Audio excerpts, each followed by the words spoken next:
जय भीम, नमो बुद्धाय। स्वागत है आप सभी का आपके अपने चैनल अनमोल इतिहास में। अगर आप सामाजिक न्याय, इतिहास और बहुजन विचारधारा से जुड़े तथ्य जानना चाहते हैं तो हमारे चैनल को सब्सक्राइब ज़रूर करें। आज का हमारा विषय है हरिजन शब्द का इतिहास। ये शब्द आपने ज़रूर सुना होगा। कई लोग आज भी दलित समाज के लिए हरिजन शब्द का प्रयोग करते हैं, लेकिन सवाल ये है कि क्या यह शब्द वास्तव में सम्मानजनक है या फिर ये एक ऐसा शब्द है जिसे अब त्याग देना चाहिए।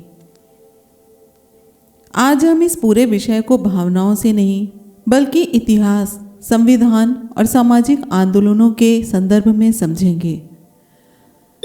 सबसे पहले हम समझेंगे हरिजन शब्द का क्या अर्थ है। हरि का अर्थ है भगवान और जन का अर्थ है लोग। इस तरह हरिजन का अर्थ हुआ भगवान के लोग या ईश्वर की संतान। पहली नज़र में ये शब्द सम्मानजनक प्रतीत होता है, लेकिन किसी भी शब्द का मूल्य केवल उसके शाब्दिक अर्थ से नहीं बल्कि उसके सामाजिक संदर्भ से तय होता है। इतिहास के अनुसार हरिजन शब्द का आधुनिक राजनीतिक और सामाजिक प्रयोग सबसे मुख्य रूप से महात्मा गांधी द्वारा किया गया था। महात्मा गांधी ने 1930 के दशक में अस्पृश्य कहे जाने वाले समुदायों के लिए हरिजन शब्द का प्रयोग शुरू किया।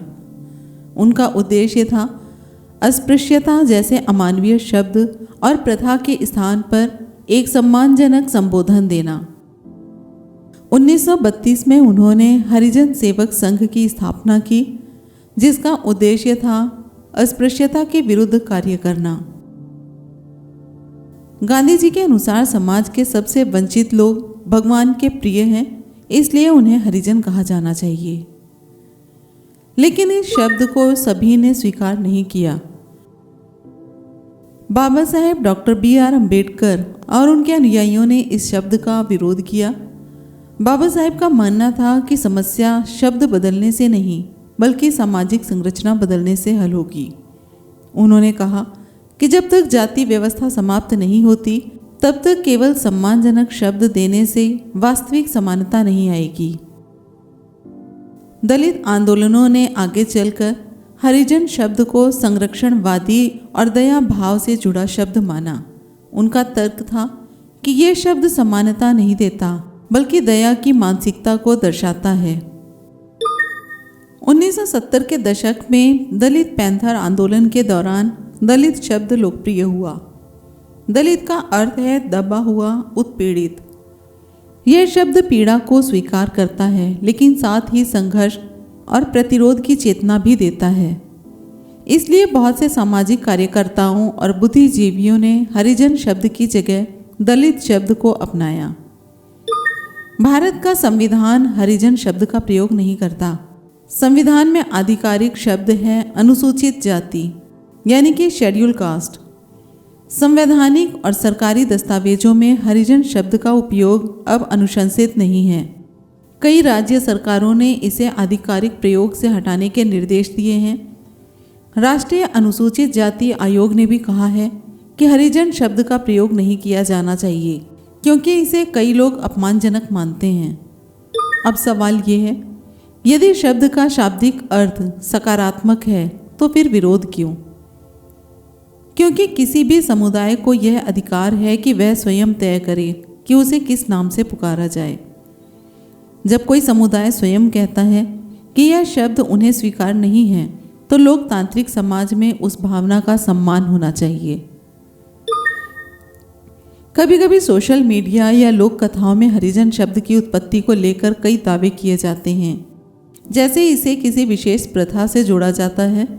लेकिन इतिहासकारों के अनुसार हरिजन शब्द का प्रयोग भक्ति परंपरा में भी हुआ है, जहां भक्त स्वयं को भगवान का जन कहते थे। इसलिए किसी भी ऐतिहासिक दावे को स्वीकार करने से पहले प्रमाण देखना आवश्यक है। हमारा उद्देश्य किसी समुदाय या धर्म पर आरोप लगाना नहीं बल्कि तथ्य स्पष्ट करना है। शब्द केवल ध्वनि नहीं होते, वे पहचान होते हैं, वे सम्मान होते हैं और गरिमा से जुड़े होते हैं। यदि किसी शब्द से किसी समुदाय को अपमान का अनुभव होता है तो हमें उस शब्द पर पुनर्विचार करना चाहिए। समानता का अर्थ है लोगों को उनकी पसंद की पहचान देना। आज भारत में अधिकांश सामाजिक कार्यकर्ता और शिक्षित वर्ग हरिजन शब्द का प्रयोग नहीं करते। सरकारी दिशा निर्देश में भी इसे हतोत्साहित करते हैं। इसके स्थान पर अनुसूचित जाति या दलित शब्द का प्रयोग किया जाता है। हरिजन शब्द का इतिहास जटिल है। इसे एक समय पर सम्मानजनक बनाने के उद्देश्य से प्रयोग किया था, लेकिन समय के साथ सामाजिक चेतना बदली और अब यह शब्द व्यापक रूप से अस्वीकार्य माना जाता है। इसलिए किसी भी व्यक्ति या समुदाय को उस नाम से पुकारा जाना चाहिए जिसे वह स्वयं स्वीकार करे। सम्मान वही है जो सामने वाला महसूस करे। हमारा उद्देश्य किसी के प्रति घृणा फैलाना नहीं है, हमारा उद्देश्य है जागरूकता। शब्दों की राजनीति को समझिए, इतिहास को तथ्यों के साथ जानिए और संविधान के मूल्यों, समानता, स्वतंत्रता और बंधुत्व को अपनाइए। अगर आपको ये वीडियो पसंद आया हो तो लाइक करें, शेयर करें और चैनल को सब्सक्राइब करना ना भूलें और कमेंट में ज़रूर बताएं कि आप इस विषय में क्या सोचते हैं। मिलेंगे आपसे एक नए वीडियो में एक नई जानकारी के साथ। जय भीम, जय संविधान, नमो बुद्धाय।